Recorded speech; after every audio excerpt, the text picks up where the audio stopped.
Hello, Book Club, hosted by Heather Skinner. We are here with Mary R. Woldering. We got to feature and read her book one of the Children of Stone series, Voices in Crystal. And we got to read September and October. We've been featuring her work. And now that we've read and featured her work, we get her back to talk to her again and ask her some more questions. Mary, I'm so happy to have you back. I'm glad to be back. I have a bunch of questions for you, but I'm going to start with a couple that were submitted in advance by members to make sure I get to those first. So actually, back in the beginning of the month interview, I had some YouTube tech issues, unfortunately. So there were a couple questions submitted then I didn't get to that I'm going to go ahead and do now. Okay. So our member David Itzye, he had two questions for you. He wanted to know, did any events inspire the writings of this book? Was his first question. Any particular event? Oh, that's a good one since it was a while ago. Yeah, actually, I would say, and this is going to sound nuts. Hi, Josephine. Oh, yay. Okay. This is going to sound crazy because this book started out completely different. The event that started it is I was sitting in an art history class, and my professor at the time was Dr. Charles Allgood. He's long left the planet. And he was saying he was talking about history, and he was saying things like, well, never believe everything that you read in history. You have to look deeper. And so he was saying, for instance, and he liked Egypt, so he would always use Egyptian references in his lectures, whether we were studying Egypt or not. And he says, for instance, Atlantis. And I'd been thinking about Atlantis. And so he said, I really wish somebody would take hold of that legend and dig into it. And so I started to do this story actually set in real Atlantis, but then I kept thinking, no, it needs to go earlier. It needs to go back further. Now, so then it just gradually, I started thinking about Egypt, and when I started getting more imagery, more dream imagery about Egypt, and seeing things in that context. And I started making sketches along with my friend Annette, who was also kind of traveling on it with me. And, we looked at these things. Some other friends joined us and drew some pictures and talked about it.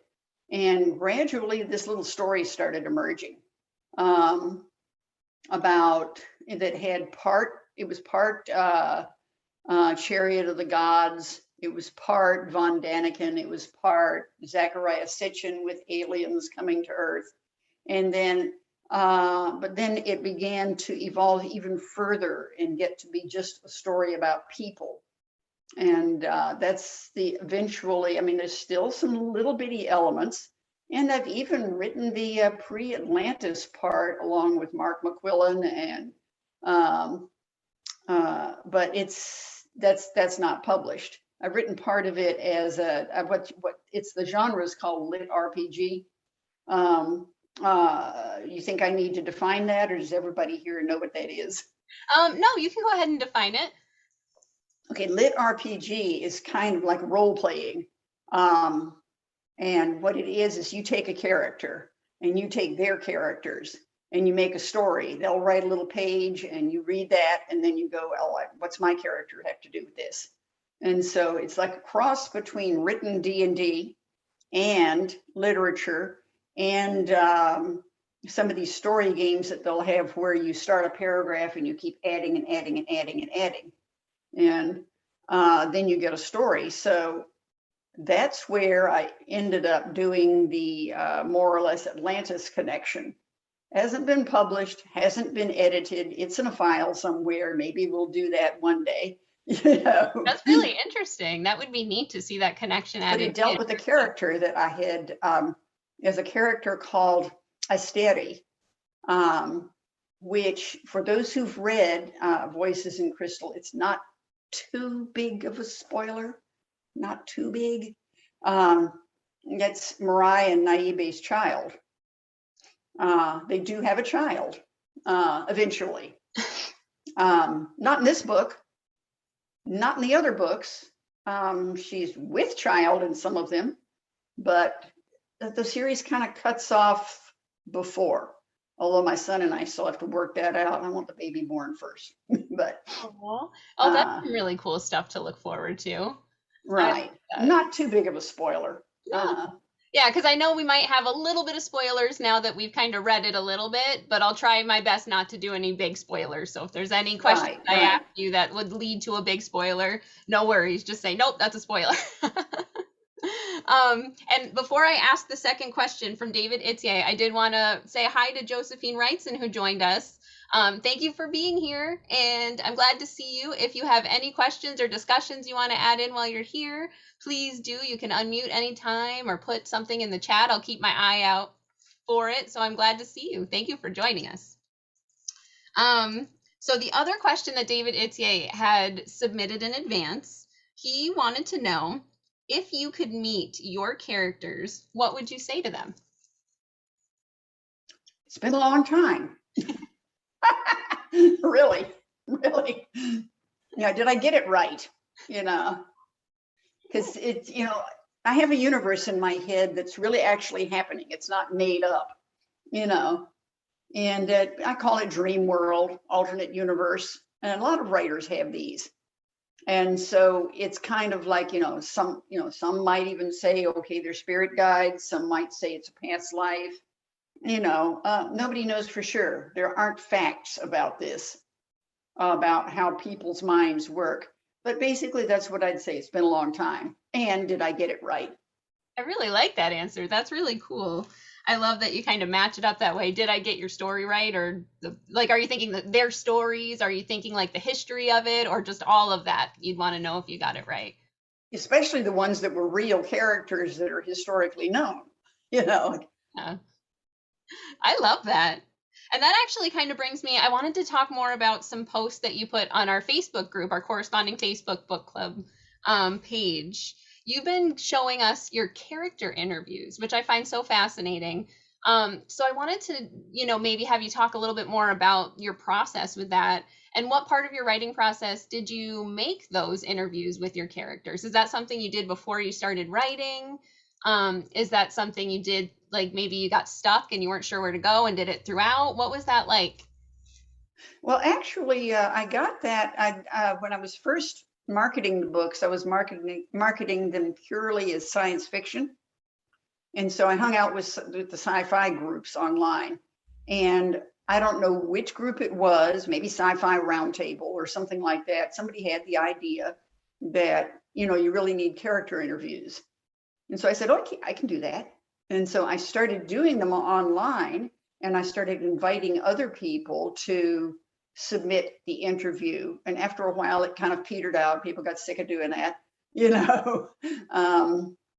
So that's so I stopped, but I still kept a lot of the information that I had. I picked up the questions that seemed to flesh out the characters better, a little bit about their past.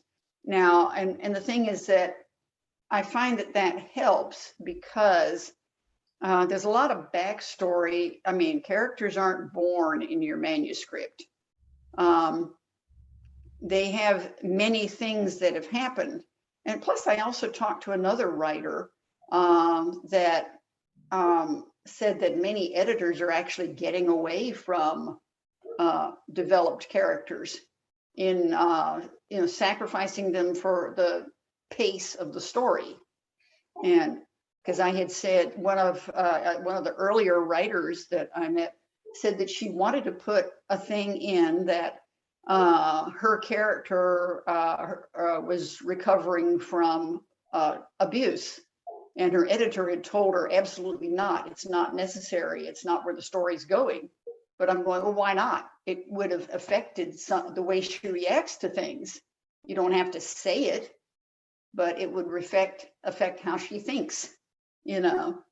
So, you know, you can have these character interviews and have stuff that absolutely never shows up in the story, but it changes how they are. You also have stuff that will possibly, what I do with the interviews, the ones that I've been posting, are basically just during book one. Maybe they verge over a little into book two. There are some that I haven't posted yet because the characters aren't important yet, you know. And that's really neat. You did that for them. I find that interesting that, you know, that editors would want to stay away from putting that backstory, because I've noticed a lot of the feedback, and I also liked it reading your book, is that your characters are so well developed. They feel realistic. The places, the people, they feel real, and that makes a whole new reading experience. So I find that interesting, you know, that the editors would want to shy away from all that in a book. But I it think it's also, about pacing, you know, because it does kind of slow a story down the more that you tell, in my opinion. And pacing is so very important nowadays, because, you know, with everybody getting internet distractions, daily work distractions, almost anything will make you put a book down. And when you put it down, it better be really awesome or you're not going to pick it up again. true. So you want that next event that you're waiting for, kind of thing, is what they're looking at, probably. Yeah, they're Like, looking for something that just does that. Basically, it's like a television show. You know, they want it to keep going, keep moving, because we all know if you look, say, at a crime drama or something like that, the pacing in a show is way faster than real life because there's so many things, say, in a crime lab that take months, but you're going to get the resolution in 30 minutes, you know. yeah, or even when they take a book and turn it into a movie, you know, you always get the avid readers going, oh, all the great stuff they took out, you know, like, because they're Oh, just yeah. trying to condense it to watch. So I guess, yeah, it Right. matches up like that. Like they're having you pre-condense it for Yeah, people to here they're read. doing Dune in 2 movies just so that they can get it all in there. Oh, okay. I didn't know I that. haven't seen that yet, but Yeah, I haven't seen it yet. I've been hearing that's really good though. I'm gonna have to check mm, that out. Um, yeah. Along the lines of like your characters just being so realistic, I wanted to ask you, is there, aside from just kind of getting those dream thoughts of them, and your character interviews, did you do anything to kind of get in their heads? Because, you know, even just the little moments they have of thought, or what they're doing while they're walking, or, you know, I don't know if some of it's research too that you put in. Like there's a part where they're sleeping on their roofs because it's too hot inside. And That was research. That was really research. You know, because people have done that in modern times. Um, I think there's actually a children's story, and I totally forgot. You know, it takes place with an African American family, and they are sleeping on the roof, because it's hot, and it's in New York City. It's you know, basically, I guess in the 50s or the 60s. And they're poor, so, but it's too hot to sleep in the house, so they sleep on the roof. So people do that. Well, the other thing too about sleeping on the roof is the critters, you know, don't tend to carry off your children. And there's a lot of alligators and things like that in the Nile area, so you have to have somebody awake to make sure that they weren't coming up if they got hungry, or like we had an experience with a coyote out here where we are, but he didn't come to the house. He just came near. I think my cats had a fit one about, I think it was a little over a year ago, and I kept wondering what, you know, is carrying on. And so I ran downstairs. It was a warm night, and saw this dog-like creature running away, and I had been hearing it howling. So imagine if you didn't have a screen door, you just had like a poor house. Something could come up and get you, you know. So roof was safer and cooler, you know. good point. Yeah. Wow. Yeah, when I read that, I'd never heard of that before. Um, like, so even in the little details where they're walking, is there like, do you go on walks and just kind of put yourself in their shoes, or you're just like, because you're very good at making your characters very realistic. Well, thanks. Let's see. I had a bunch of questions. Ooh, I wanted to bring up too the balance that you have when you're writing. So I feel like you had a couple of different balances going on. Like you have history versus your fantasy, right? World that your Right. real characters are Uh-huh. making up. And then you also had kind of literal descriptions that are really great, and also the very not literal, like dream kind of descriptions. So what was it Hmm. like just balancing all of those things into one story? I just wrote it, you know. Um, now, I just kind of wrote that way. That wasn't an effort. I'm what you call a pantser. If an idea comes up, I don't plan these things. I mean, and I'm in awe of people who can. There's a friend that I have that's in the writers group that I'm in, and they fortunately are sort of starting back up again.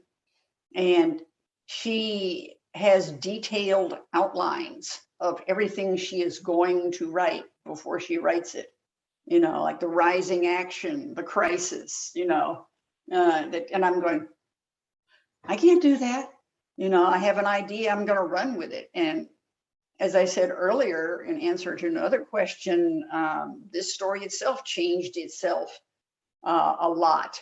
And this is what my son is also catching me on some of these things. Um, he has I don't think that I've lost it as far as memory. I just think I get distracted as to what I wrote before because I've been involved in it so much. And for some reason, he seems to have more of an eidetic memory with this, in that he'll go, well, you can't write this here because in book 3, this happened. And I'm going, oh, really? And then I'll go back and look at my manuscript and I'll go like, how are we going to do this?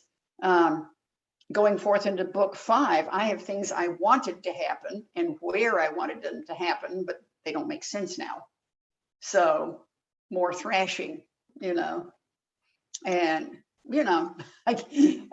so I guess I think I just go with the flow. If I do have something like a history or literal thing, I was very fortunate with the historical ones that I picked out because I think Lynn Aspen actually mentioned, she's one of the ones from the visionary group, was saying that it's almost like it was fate that I stumbled across this little bit of history that worked, including the names. And I was just going, oh my goodness, did I actually really dream about something that happened in the past? Is this possible? Yeah, maybe. Who knows? I really As I love said, I used to absolutely believe in reincarnation. I'm not too sure anymore, but I keep an open mind and I'm going, okay, if I get an idea, I'm going to write with it. I'll check it later. But all that started checking out when I started checking the names because I wanted to have right sounding names. And that's when I started finding these and I'm going, okay, connections between these people. And then I looked and then I started seeing more from actually existing ancient literature. And the story I came up with was read, I mean, it darn near read like Game of Thrones, all the crazy stuff that happened back in that particular time period. So I said, you know what? I'm just going to put that in there. It makes it, for the royalty. You'll get more into that because I do deal with King Minkore, who was the real king, and Usarkaf, who is the inspector, who will get more and more and more and more important. He's important at the end here, but you don't get to know his name until the very end. But he gets more important. There's a Shepsiskaf and a queen called Kenthkawis, or otherwise known as Kinti. All these people were very fascinating and they had stories that worked. that also actually kind of went with mine. So I said, wow, I'll do this. I hope somebody reads it, you know, but that's about it. Oh, that's fantastic. I love that. And with the balance of like what you were writing, and people reading it, have you noticed in reviews, like, is there anything that surprised you? Because I know, like, when people read something, imagery kind of hits everybody in their own way as they're reading a book. So even I noticed, I kind of surprised myself, the way some of the songs that Mariah was sing, it ends with Starry Night. And I would always get the vision of like the Starry Night, like the famous painting. And I'm Oh, like, I'm Van sure Gogh's that's Starry not, Night. yeah, Yeah. I'm like, that's Mhm. probably not supposed to, that's not what she's conveying. But it always surprises me what I think sometimes when I'm reading versus what an author's thinking. Have you had any surprising reviews or anything come in ever where somebody I said guess the something that most didn't match? surprising, the most surprising review uh, was totally out of context. And I think I wrote about this one about I had my first two sales that I was reasonably successful with were at my church's craft fair around Christmas. So sold book one, this little lady came up and bought it. Next year, I had book two available, and she went, "Oh, this is so wonderful! I'm going to get book two. I just love stories about Camelot." Oh, And I'm going, "What? Camelot?" You know, no, I did not. Okay. that definitely meant something completely different too. Well, I think she saw the word Kemet and Oh, maybe kind of extrapolated Camelot, but somehow, I mean, you don't have knights and ladies. I mean, yeah, princes and things like that, but that is there's interesting. all the Camelot stuff you don't have, you know. And I'm That's going, part of what you're saying, probably the Kemet, like, oh wow, how that can like convert in people's minds when you're reading. Um, mhm. oh, that's really cool, actually. Just like as a study of you thought. know, But and I didn't want to. My story's not about Camelot. And then I just said, okay, Mary, be quiet. Just let her buy the book, you oh, know. yeah, I guess in her own mind, like it kind of matched up. Maybe she's like a buff of it or something, and it just kind of translated in her I head. didn't see her the third year, but then I didn't do it. So, but book two is that's the other thing I'd like to address is there's a few rough scenes in book two, especially book three gets really, really rough because we're dealing with Ramkai, who is the sadistic prince that shows up at the end of book two. And I mean, he's basically everything, he's just a wicked playboy with his own little sense of divinity and could care less about anybody except his party, his fun, his control over women. And uh, plus he throws a little bit of the sorcery stuff around in there too. And but he was probably a more exciting character because I'm not going to say what happens to him because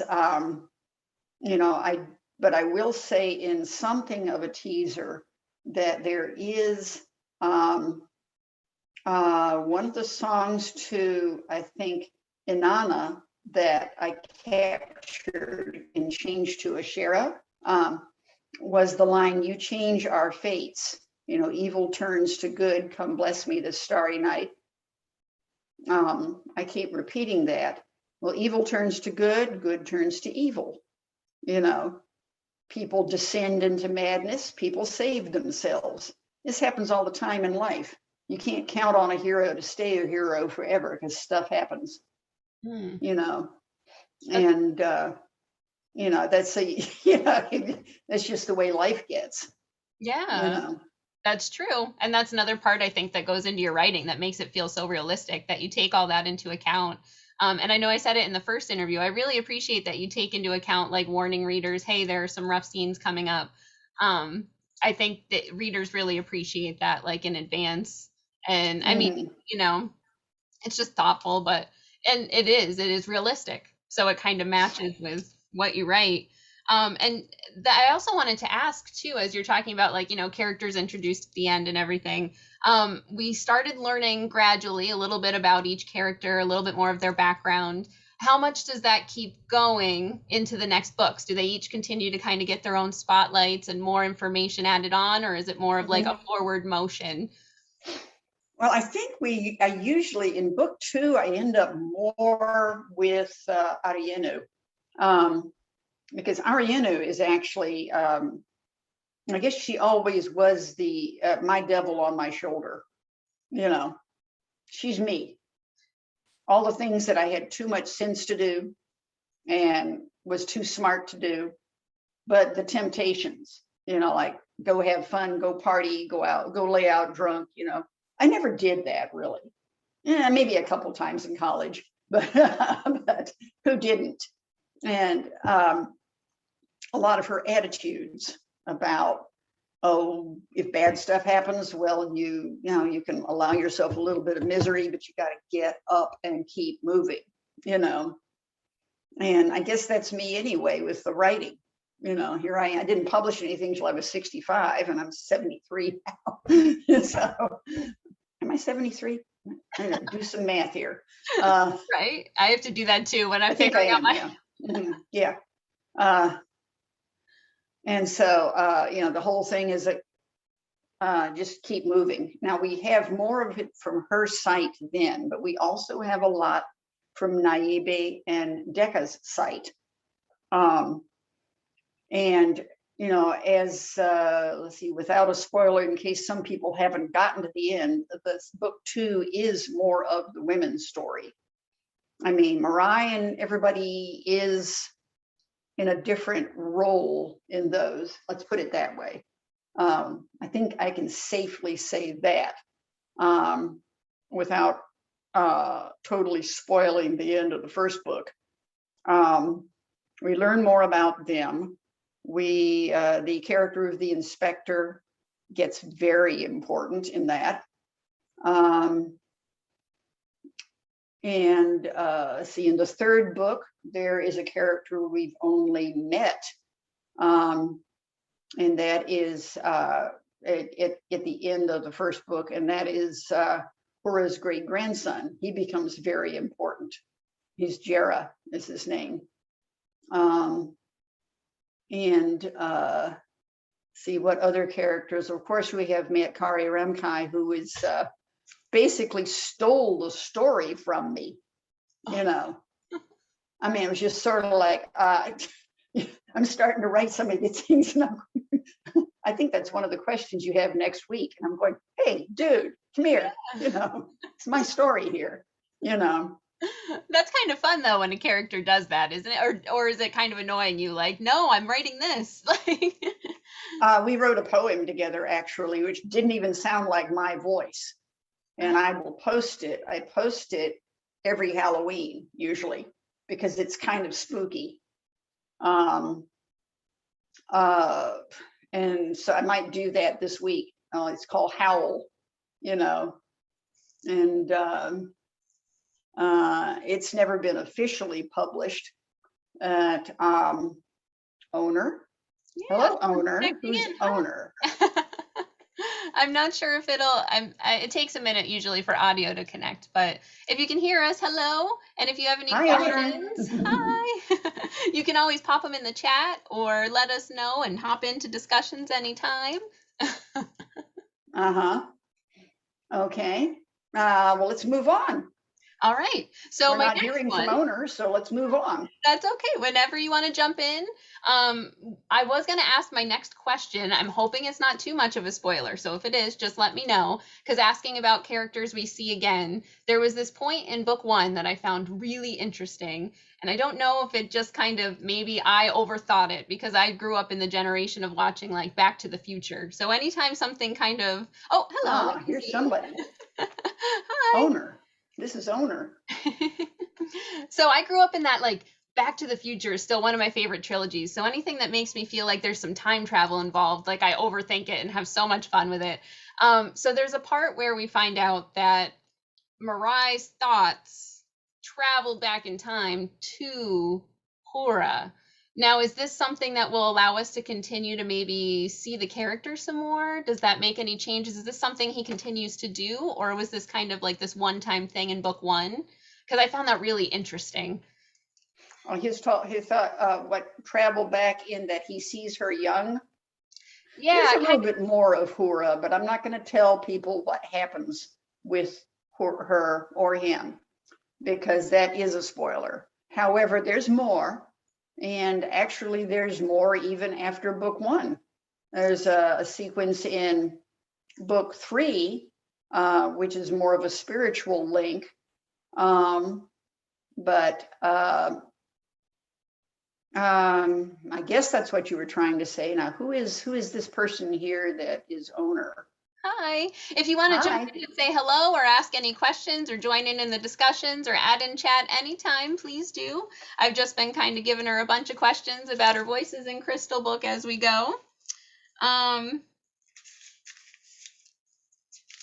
So let me jump to another question I had. I know you've got in this book, you've got a lot of Greek, or not Greek, you've got Egyptian mythology, but you've also been writing with Greek mythology too. Did you find any connections between the two? Or are they totally separate to write? Well, actually, I see. Hi, Stephanie. Stephanie is coming. Yeah. Okay. Or was. Oh, okay. connection issues. Maybe she didn't want me to out her and say, hi, Stephanie. Oh, okay. No. All right. Okay. The squirrel ran by. My ADHD is acting up. it's okay. What did you The ask? difference between writing your Egyptian mythology in your Children of Stone series versus like the short stories that you're writing that have other mythologies like Greek. Oh, Greek in that, well, what I've discovered really is that there is a, well, you have archetypes. You know, if you've ever read Joseph Campbell, there's archetypes. Seems like all the ancient cultures have similar deities, similar forms of worship. And what I was noticing with the Egyptian, as they moved forward in time, various and sundry other cultures came in, lived for a while, established, took up some of what they saw going on in Egypt. The big example I can give is actually, hi, Melvin. Now I see your Melvin. name. Okay. Thanks for joining us. Thank you. Yeah. What the big thing I saw that kind of stunned me was, all right, you know, in the Bible, you've got the part with Moses, and he sees the Hebrew children down there dancing around the golden calf. And I'm going, I know who the golden calf is, you know, and it's Hathor or Hathara, which is the goddess of party and good times and happiness, you know. And so I'm going, yeah, well, so this is an example. See, they lived in Egypt for a long time and they took some of that mythology with them. And so I'm seeing that, well, after a while, several kingdoms rose and fell in Egypt. There were times when more of the African culture came in. There were times when the Libyan culture came in. Later on, the Greeks overtook them and used a lot of the mythology that was standing as templates for their own. I saw actually a real line. I think I have the two different bull gods in that Marai can be. He wanted to be the one from his heritage, but ended up being the one from the African heritage instead. And he's going, how'd this happen? You know? Well, the bull god continues on. He becomes Apis. Apis becomes part of Osiris, which is the god that rose from the dead. You see my drift here? For those who've read ahead. And then becomes Serapis, excuse me, I had that wrong in the Greek. And then the worship of Serapis in the Greek and Roman time was very huge. But, you can see this line that goes, all the different little bull gods are actually kind of the same. So, and that was in the back of my mind too. Go ahead, write all these, write Mariah, go through history and be confused as all these guys, Oh, that's really eventually. cool. I like that, the way it can be kind of crossover as all of the different forms in the different versions of mythology. That's so neat. Because I had noticed too, like you mentioned towards the end, I think a winged staff, and that made me think of like, how you're writing with Greek mythology too, and I believe there's a winged staff also in Greek mythology owned by a It's the character. healing, right. Uh, I know that Horjachev has that as his symbol. Truth, I think, but it became healing staff. I'd have to go back in my notes and find out why in the heck he had that with him. There was a good reason. I didn't just decide, oh, I think I'll give him a winged staff. I just kind of forgot exactly what it was. That's okay. You got a lot to keep up with as an author. I wanted to say too, I see we've got a bunch, we've got a good handful of people here. Anytime you want to join in, we're so happy to have you all. Let us know if you have any questions. I've been asking a bunch, so please join in anytime if you have any discussions you want to jump in on. I'm happy to see you all. Thank you for joining us. Oh, I did want to ask, you've got a lot of the different dialects that you mentioned. Had you ever thought of putting in like making up or using research and using different language in your books? Because I know sometimes authors will do that, like kind of have the, different languages and then translate it or, leave it for the reader to think about and just try and figure out. Is that something you've thought of when you were writing? Ramakai Stairs, I had Latin. Ooh, okay, that's cool. A lot of it. But without a spoiler, he's looking through a book and looking for a spell and somebody had used, and he's going like, wait, this is a resurrection spell, I can't say this, and because he realizes that the witch he has encountered is trying to bring somebody back from the dead.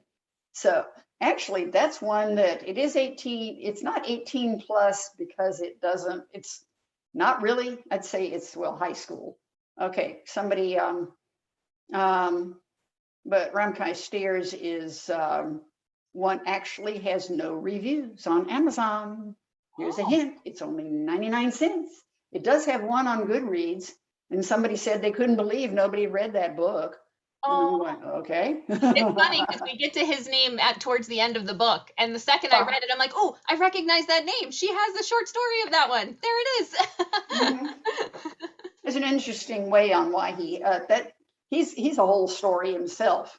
So I just couldn't. I had to actually. He's actually in another. He and the character Jera, who actually hate each other in the series, kind of end up as an odd couple offshoot, and another one, like, oh, hey, thousands of years have passed. I guess we can put this behind us and let's go travel somewhere, But what else do you do if you've got immortals running around? They have to do something, I like that. They have to do something. I just wanted to check in. Josephine, I see that you unmuted. Did you want to say hi and ask a question or anything?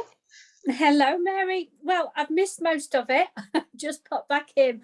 But the read is actually quite spiritual. Does Mary see herself as a spiritualist in that sort of sense? I know she's got a lot of knowledge. So that was all I'm really. more of a skeptic spiritualist. I would say back when I first started writing, as I said, I was really deep into the whole reincarnation and past life thing. So a lot of the dream imagery came from actual regressions, we Wow. were regressing each other. Now, I no longer accept that that's a fact, because there's a lot of things it could be that you see when you're at level. A lot of the meditation that I use in the next part that you're going to discuss with the inspector and everything is the techniques that we used, which is essentially you relax, you empty yourself, and then you start recording the images. Now, I've heard from other spiritualists that that's way the heck dangerous. You should not do that. So, but I, I was in college and we were all stupid. So we did that kind of thing. You don't admit to that. What? You don't admit to that. Right. So no, I just, so I would say, yeah, I am kind of not a spiritualist, because I don't really go with any particular line of thought. I was raised Catholic and I still go to the Catholic Church. I'm just kind of different from most Catholics. So I guess I would say, but then I have a whole lot of spiritualism in, like I read a lot of the mystics and stuff like that. But I don't judge. That's one thing I learned. I don't judge people's religion. I don't judge their lack of religion. I don't think you really need to have a religion to have a spiritual life. But that's just me. Good. So I do believe in ghosts. I've seen them, Right. I actually, I'm going to an authors convention, supposedly at extremely haunted Mansfield Reformatory at the end of in November. Right. It's the one where Shawshank Redemption was filmed. If you've ever seen that. And I they have say seen it's it the most advertised haunted actually site. as well. Yeah, I have seen that advertised. And I've said, I'm going to be one of the authors there. I'm not going to the ghost tour because there's going to be a ton of people in there all scaring each other, and no self-respecting spirit would show up in such a, so I'm not going to pay $20 to be faked out, If I have but I have seen them. In this little book again, I've combined two. Right. Ramkai is a spirit in this one. Yeah. So is another one called Little Mary. Now, I kidnapped a spirit, a well-known ghost from Memphis, Tennessee for that one. She's known as Mary of the Orpheum. And she's a little girl that died at a theater by falling over a balcony. And so I just kind of made that whole thing into a story that she got trapped by a witch and he has to save her. So without, so that's kind of interesting. But I actually saw Mary when I was because I used to work at the Orpheum when I lived in Memphis. I was a costume designer for a struggling ballet company back then. And I saw her a few times and she would just kind of be up there in the balcony. I showed her to a friend. My friend nearly had a heart attack because she saw her too. As you would. I'm getting, that's bona fide. Wow. What I love about that too is that like you took that experience and you're taking her story and helping her kind of live on, which I think is kind of beautiful. What you're doing with that. There's, if I may interrupt, there is an ancient proverb that's actually is Egyptian or North African, one of the two, maybe both. It's called "Mention my name, I will live forever." And that's a lot of the psychology behind the monuments that were built. Someone's name would be there, and every time somebody sees your name, once you've passed on, they will remember. And if they don't know who you are and they see your name, they might ask. And so again, you live on. Wow. So it's mention my name, you will live forever. It's an way for immortality. Have you done a lot of traveling, Mary? Not worldwide, no. I studied in Mexico for 3 summers when I was an art historian. And yeah, I've got a story from there too that I guess if I live long enough and don't lose my mind, I might rewrite that one. I wrote it once and then somebody stole it. Mine's already going. I loaned it to somebody and they said, okay, see you later, and never saw them or the manuscript again.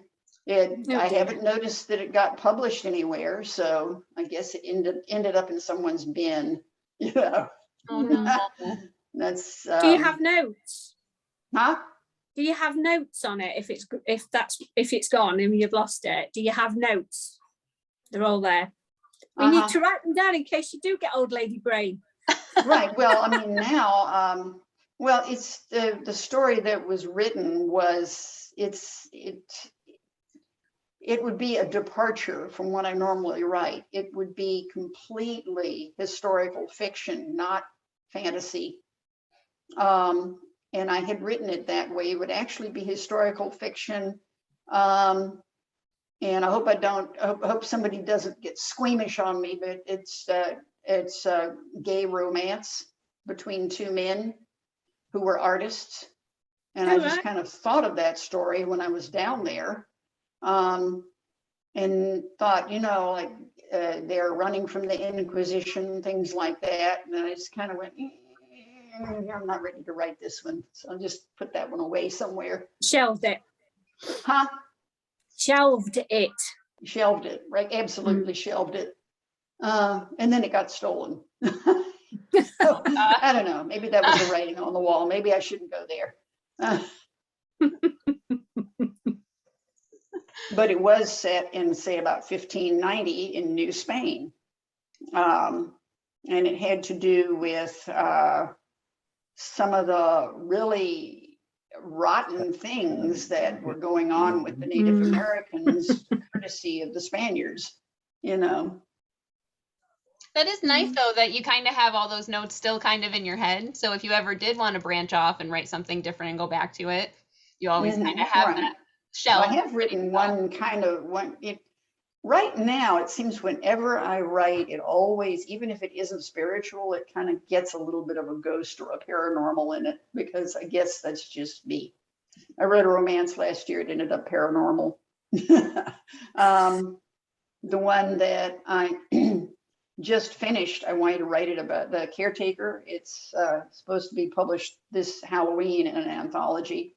It has to do with, I was going to write it about a vampire because I have this, I wanted to write it about a vampire, but then it kind of changed to where, well, this is what we got vampires from. This is actually the real thing, and modern, but they're all modern day. They're not in the past. And basically it's like, we don't need to go out and hunt people anymore. We just take iron supplements. It's so old fashioned to go out and bite people's necks unless you want to teach them something. I love it. I was going to ask you about that one too, because I saw you had posted on Facebook. Is everybody allowed to vote for their cover choice on that? Sure. That's great. Yeah, please do. People go to that? Is that the actual? And people have, as to answer your question, people have mixed fonts. Like they'll choose one cover and different font. I think the end of that is, I don't know when Claire has decided that time's up on that, but I think it was the 27th, but she's going to really have to be quick if she's going to pull that, make that ebook out there by the 31st afterwards. Oh, great. Where can everybody go to put their vote in officially for that? And then within 6 months, I'll see about putting that one on a mini book too, because all of the little mini books were originally anthology stories. And I find that that's marketing wise, that's working a little, because my books are 400 or 500 pages long and they're going to cost $15 to $20 and they're part of a series. So people are going to go, okay, yeah, $15, $20. Yeah. And there's 5 books here. This is $100. It's going to set me back to find out what happens in the story. Suppose I don't like it, And so they can spend $5, get a whole real story, and still find out what I write like.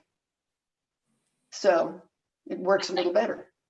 I like it. Most of my mini books are about 30, 35 pages long. And how long does it take you to write one of your actual big ones? Big ones? Of Stone. Oh. Yeah, your main ones. Well, the ideas started for Voices in Crystal back in 1970. Oh, wow. That's a while. I took off. I got married and had children rather quickly when I was older.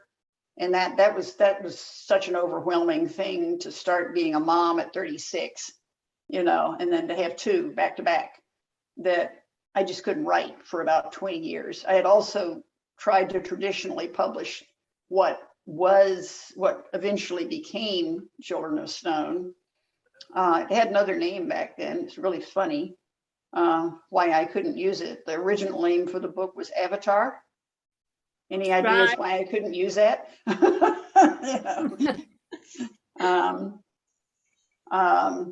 So it did become Children of Stone.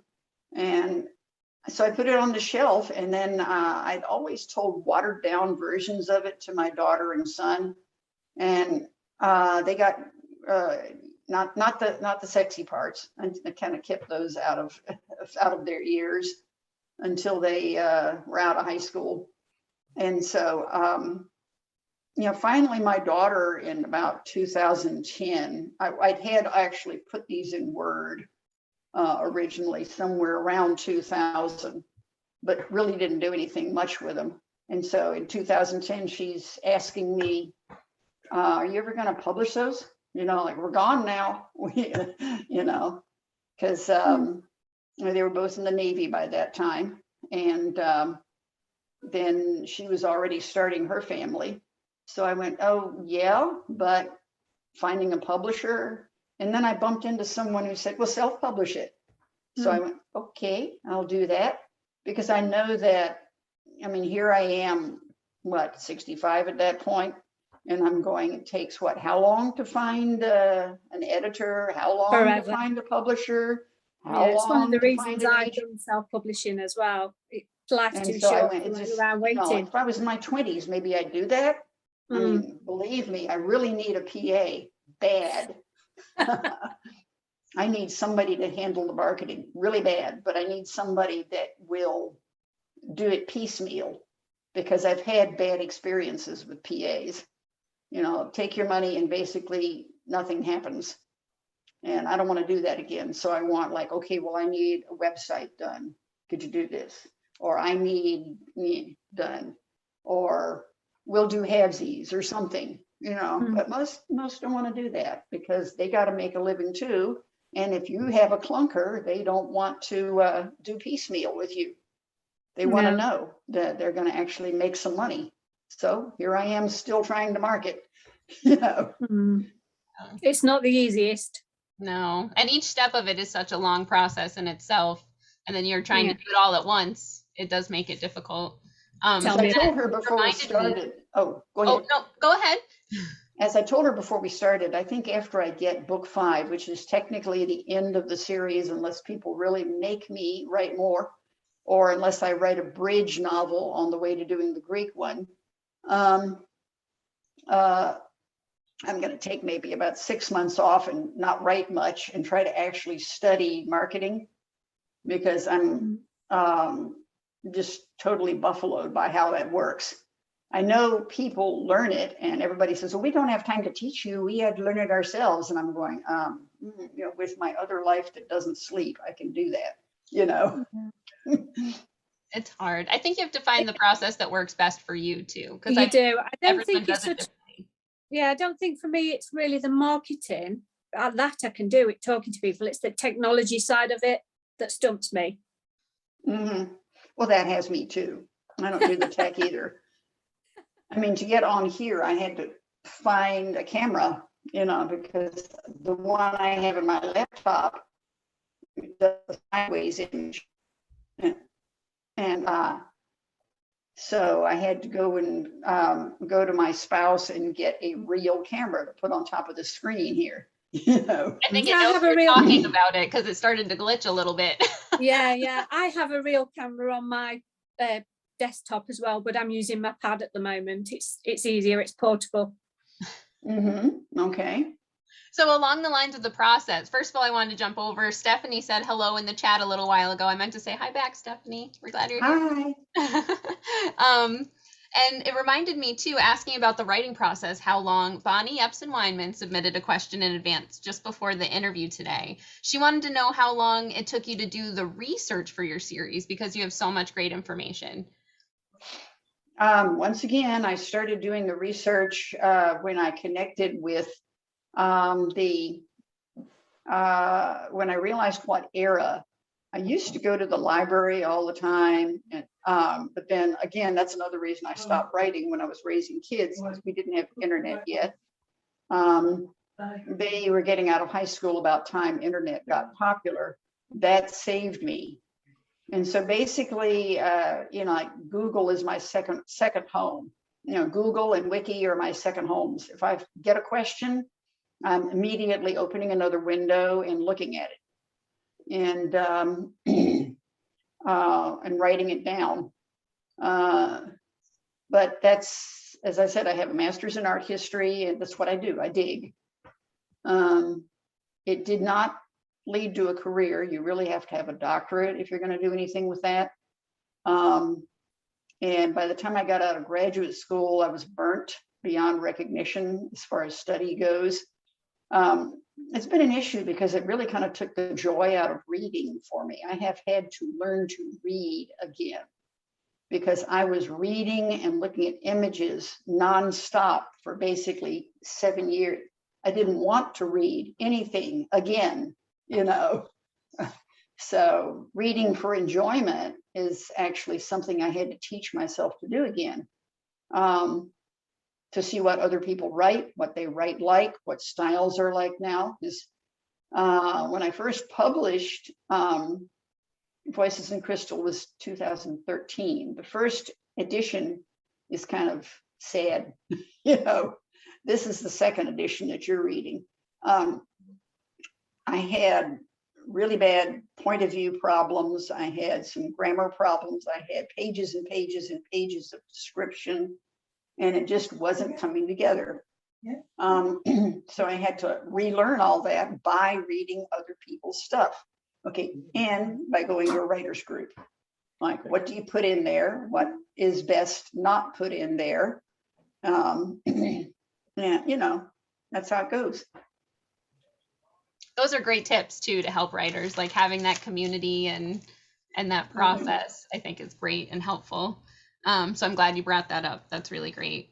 And then I was trying to jump back because I just remembered after Josephine's question asking you about your spirituality with writing, it made me think of obviously voices in crystal and stones are mentioned.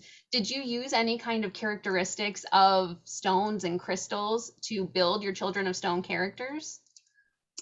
Well, there's a little story behind that too. We, when I was meditating with my friends, we all used to put little stones on our third eye when we were lying down, and we would meditate and use those as focal points. I'm going to show you mine. I still have it. Right. There's mine. Okay. Pretty. Little stone. It's a black goldstone that I had set, but I noticed a lot of the ancient art had spiritual people with a prominent third eye or something like that. So I went, okay, well, maybe we can use that. And so I'm also thought, I was reading a lot of von Daniken and Chariot of the Gods, and I've seen all these sites that talk about alien invasions and alien contact. And I'm going, well, why on earth should they look like people? So that's kind of vain of us to think that something from another realm would look like us. You have to, if you're doing a Hollywood thing or a Star Trek or something, they can't, you know what I'm saying? But suppose the things that contacted us couldn't exist here. Would they send something else? And so that's where I got then the idea of the stones, that the stones were actually some other AI or form. You'll find out that they're actually sentient AI later on. I don't think that's a spoiler. And that's why they're like children, because they don't have experience, because they're artificial intelligence, but they contain the memories and spirits of things that existed a gazillion years ago. And we'll find that out. I didn't really know that when I first wrote about it, how I was going to have that work. And then I saw basically, and I was in a substitute teaching in a class. It was about the year 2000, 2001. I wasn't really writing it yet. And I saw one of these. And I went, that's how it works. Oh. That's what they are, Oh, I love hearing about it like clicking like that. That's so cool. And so they get one of these installed, but it's sophisticated enough it can rewrite their DNA, and that's how they begin to change. With Mirai, they hadn't done that before, so he has to go to sleep for X number of years. Same with the women. Later on, it's done a little differently, but I'm not going to spoil it by telling you who. You have to read the books to find out who. And also, there's a couple of other characters that, let's say, have them and didn't know,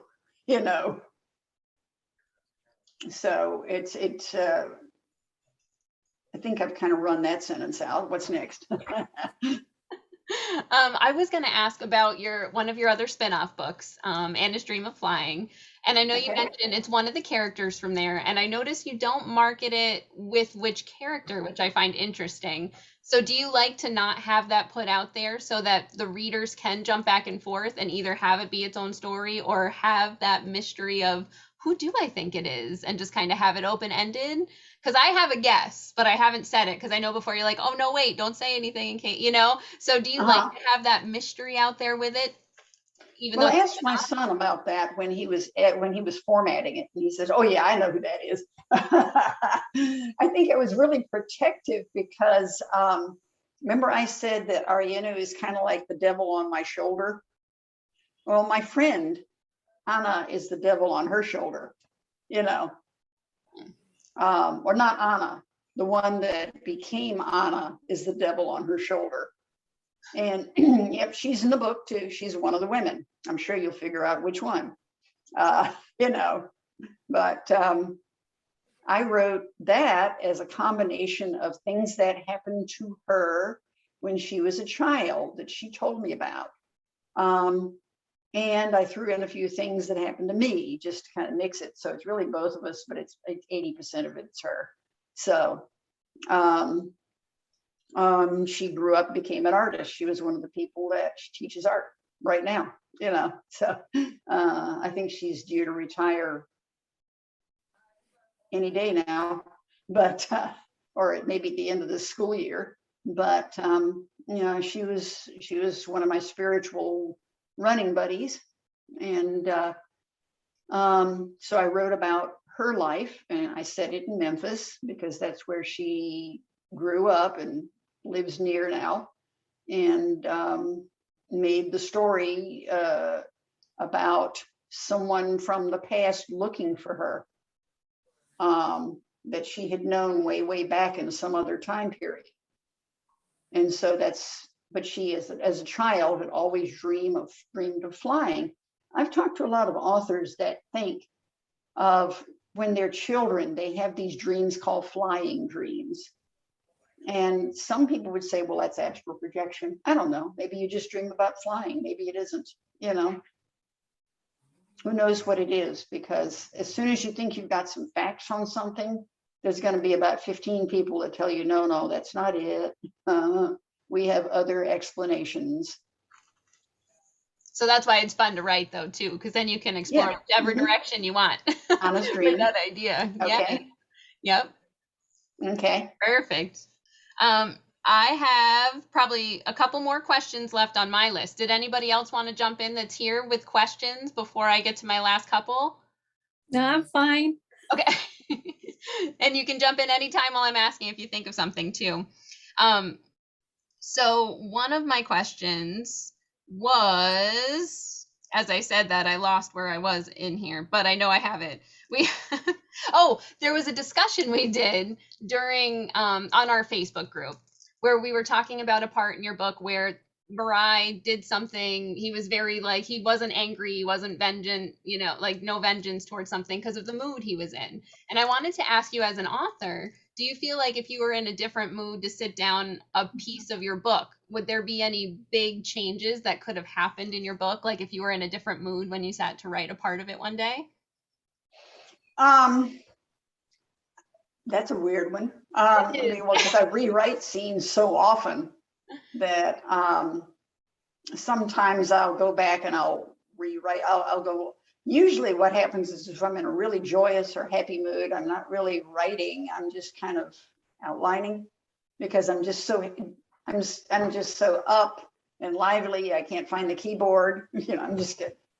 I have to almost be a little bit quiet and meditative. And I also really do have to be by myself almost to write and think. If I'm really, really sad or upset, I can't write either. So I think I have to almost have an even temperament to write anything that I'm going to keep, I think when I've been really upset or sad, I've written diatribes, and sometimes I've made terrible mistakes and destroyed friendships by actually hitting send, or they used to call them poison pen letters. And in high school, I sent a few of those before the days of the internet. You just get really upset and steamed about something, write it, and then give it to somebody. I think I did that once with my writers group and was chewing on somebody about something they said about me and went and hit send all, and that was bad too. Oh, but that's the writer. Because everybody got to read like you got something to say and you just have to write it and get it out. Right, but that's usually not fiction. That's usually a rant. When I'm writing fiction, I have to have kind of an even temperament. Does anyone else, Josephine, do you feel that? Would you have a mood where you... Not really. I tend to just write whatever mood I'm in. Mm-hmm. Sometimes the mood swings with the mood of the book. Mm-hmm. If I'm upset about something, or if I'm feeling a little bit miserable, let's say, it tells, but it's good for that piece. I'll go on to a piece where it needs that angst in the book. Mm-hmm. And I don't have quiet. I write with music. And again, the music goes with the mood of what I'm writing in the story, not necessarily my mood. It swings in roundabouts, really does, but it's never quiet. Yeah, I do put music on sometimes. I do, I do put music on to write sometime. But usually I'll kind of do headphones because I don't want to, my spouse is a teacher and is always working on classes, no disruption.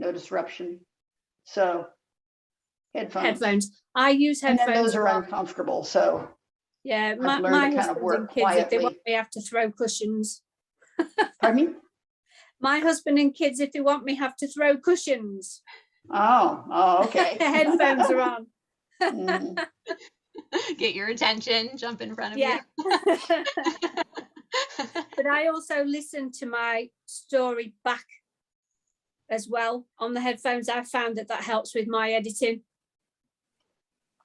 That is really cool. Yeah, I think my question came out kind of weird the way I said it, but I think what I was thinking about matching up with what we had been talking about with your book.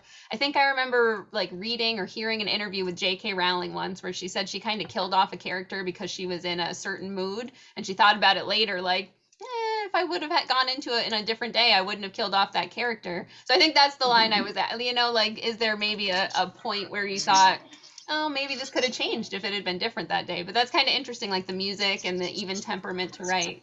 I think that's pretty cool. Well, I'm running into that problem with my series actually, because originally I had a Macbeth ending to it, like everybody dies except Mariah, and then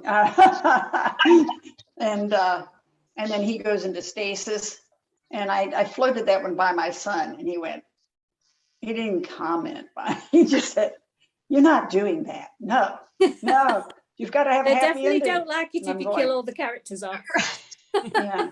I've You know, tried that once and didn't you like it. carried people through 5 books and now they're all dead. You don't do that. You know? Oh no, we'd have to pull like a Twilight, like, oh no, don't worry, it was just a future we can change that you saw. Everything's fine. Like- Right. So we're trying, that's another reason it's been kind of tough for me to write the 5th one, because I don't know what to do with it. It was actually supposed to end at the end of book 4, but then I realized that there were way too many. Every character is supposed to have an arc, you know, I think they tell you. The character arcs weren't finished. The story was finished, the character arcs weren't. So I had too many unresolved questions, but that's why it's taking so long, because I'm trying to get them to where they work and not just go, and this one went off into the sunset, and this one fell off a cliff, and this one got married and lived happily ever after. No, I've got to make something that works better than that, you know. I didn't think about that too, because you have so many characters that are so well developed and so realistic that leaves you so many to end off to finish a series. So that is a lot that goes into it. I'm a Star Trek person too. There's a Star, I think it's a Next Generation Star Trek, where they're on the holodeck, and everybody and the characters on the holodeck are going, when you leave this and turn this off, what happens to us? Do we just not exist anymore? You know, and that got me. And I was going like, well, what happens when you finish writing? What do these characters go on? Are they just no more, or what? You know, so you have to have a resolution for your characters.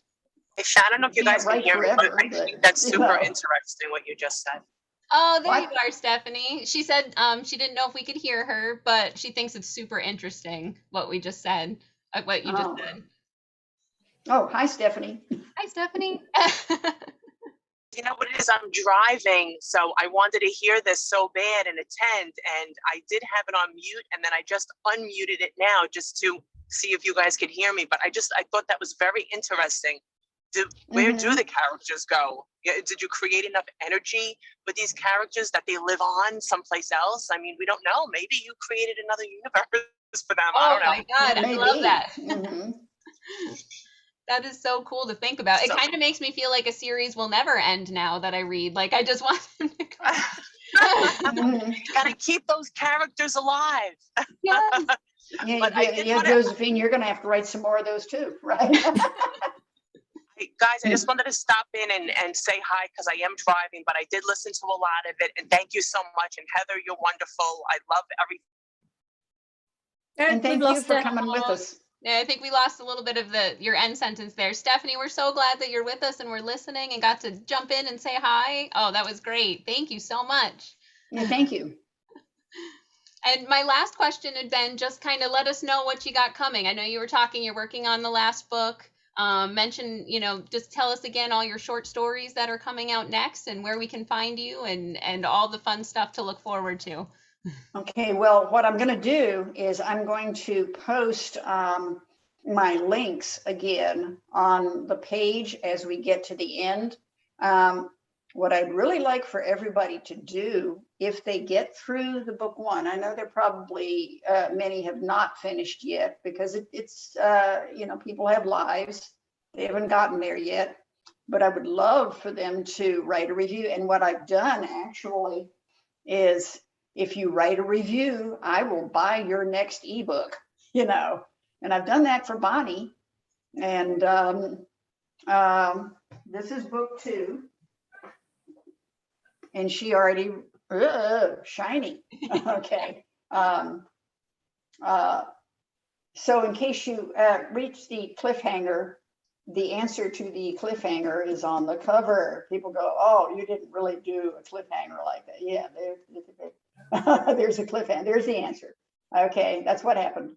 Okay. My son actually did that. That was amazing.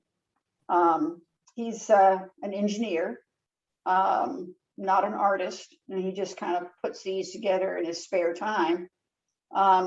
She also reviewed this one, and so she has also received this one, which is book 3.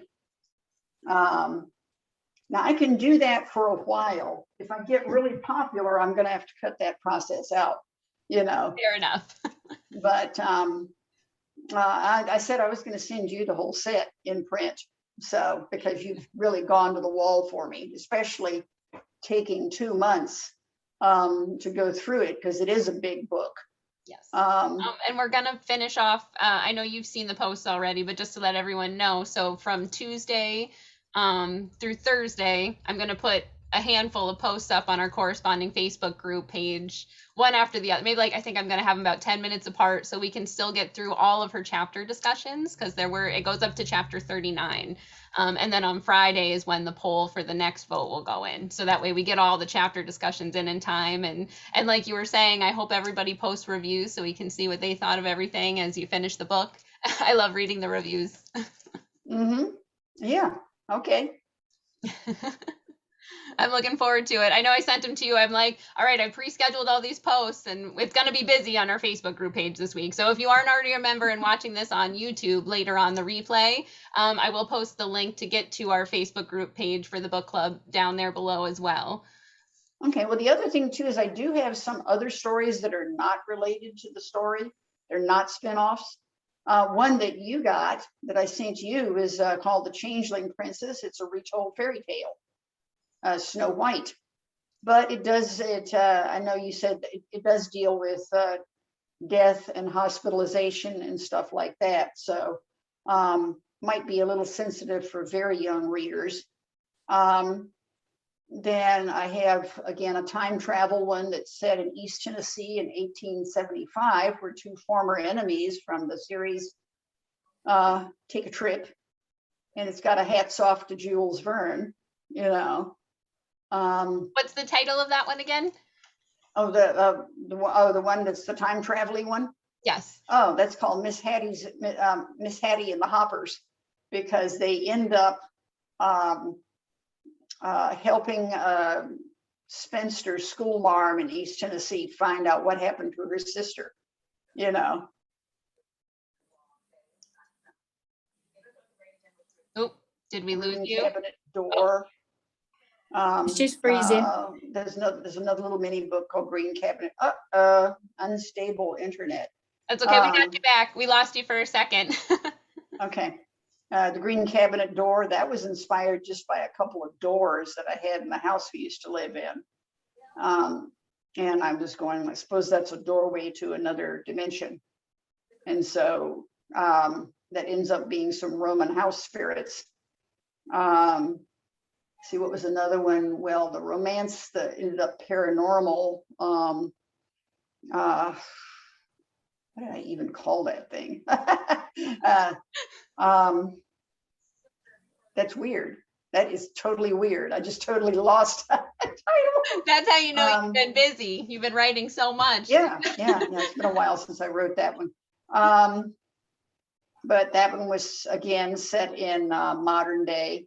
And it's essentially a woman who meets a young man on the road, and he takes her to a particular town, and things are different in that town. I like stories where towns are different like that. I guess a lot of my inspiration was part Star Trek and part Twilight Zone classic. And so many people nowadays have never seen Twilight Zone. And so much of that was really very deep. You know, it wasn't just entertainment. It's kind of sad that modern television doesn't have stuff that's deep like that anymore. I can admit I'm guilty. Most of my TV, when I do sit down to watch, I go for like a mindless reality show, because I'm like, it's my shutdown time. Like my brain is just and I think that's what a lot of it is now. I go to the Discovery Channel. I'm hopeless. Oh, that's great though. I do love like BBC Network and stuff too, like with all the Yeah, like David Attenborough special. I'm there. I love those guys. Mhm. But that's fantastic. Definitely keep posting in the Facebook club, the Facebook book club group, and let us know like when you've got upcoming releases. Keep us posted as you go, even after the feature. So Well, I mean, I'm going to continue reading the next ones too. You know, I didn't just drive by and drop my book off. I want to support everybody else who gets picked too. I know. love it, and I love having you all in the group. Thank you so much. Hmm. And thank you. Yes, thank you. Thank And you I for think, inviting. Thank you for inviting me, Heather. yes, thank you for coming. It was great to have Yeah, you Thank here. you. I hope you had a fun time. I did. It was interesting. I, I'm a hypnotist, and I actually have explored past lives, and so I believe in spirits, and I believe in ghosts, and I believe that you Yeah, well, I hope you get to know, a lot read of us some of have my been here before. stuff. You'll like it. That is really I'm actually a poet. I write poetry. Good. I have completed 4 books of poetry. I'm working on a new one, and I also have a poetry CD. Hmm. cool. Nice to see you. Yes, that's awesome. Oh Uh-huh. gosh, you should write like a biography too. That must be so amazing being like a hypnotist. I can't imagine like getting into that line of work. That is so cool. Yeah, Mhm. it is. Yeah. That must be a journey to get there. Do you mind if I just ask how you became a hypnotist? Yes, I was actually I was in the military, and I was attending the University of Philippines, and one of my professors was a member of the Philippine Hypnosis Society, and they actually came into our classroom and did a demonstration, and I was hooked. That's very fascinating. I took their course in hypnosis and in hypnotherapy, and I actually practice. I still practice self hypnosis. Hmm. Wow. Well, thank you for your service and thank you for sharing that with us. That is so cool. Yeah, thank you. Hmm. And great with your. Do you have a published works of poetry, or is it just something you do? Yeah, actually, I have 4 books that have been published, and then I'm working on one. Oh, wonderful. Well, Yeah, make my sure most. in the group share your links too whenever you would like. I'd love to be able to share Yeah. that with everybody and see what you've got. Uh-huh. Yeah, that'd be good. I will. Thank you. Thank you. Oh, this has been so great. You guys, thank you all for coming. This has been so much And fun. thank you. Yes, this is great. Thank you, Mary. Thank you, Josephine. Bye.